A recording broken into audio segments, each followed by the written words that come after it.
It's the ancient battle between old and new. But this time, the failure of a major bookstore chain has people wondering if online sites will actually kill off traditional bookstores. They are slowly dominating the book-selling market, and that's the way of technology and progress. I think ultimately they will destroy the physical bookstore. Red Group Retail owns the Angus & Robertson and Borders bookstore chains, which went into administration earlier this year.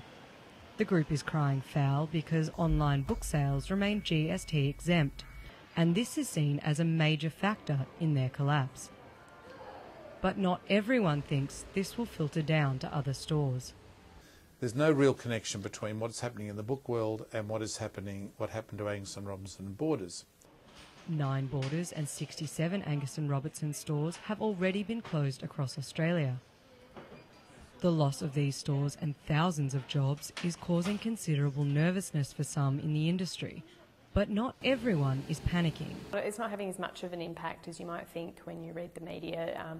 Particularly the collapse of Red Group has been attributed largely to online sales, and I think that that's not really the case. It's not killing the industry. RMIT Media and Communications Professor Michael Webster agrees and says the bookstore is not something which is likely to disappear anytime soon.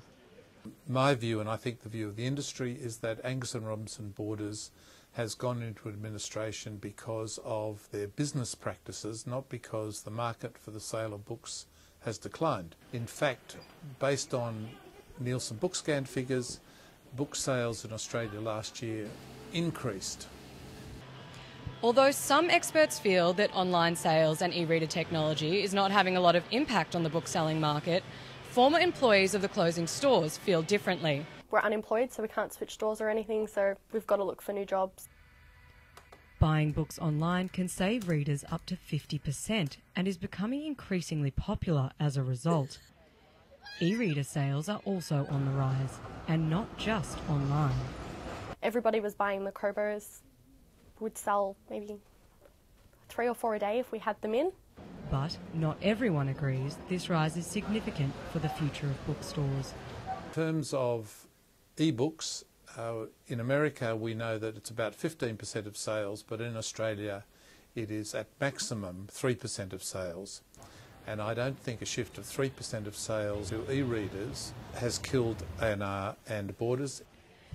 Experts have said it is likely to come down to sharing the market, rather than a total eclipse of the old-fashioned bookstore. I don't think there'll be substitutions. I don't think you'll go from buying books to buying no books. Although there are many opinions about the issue, everyone seems to agree Australia's industry is shifting.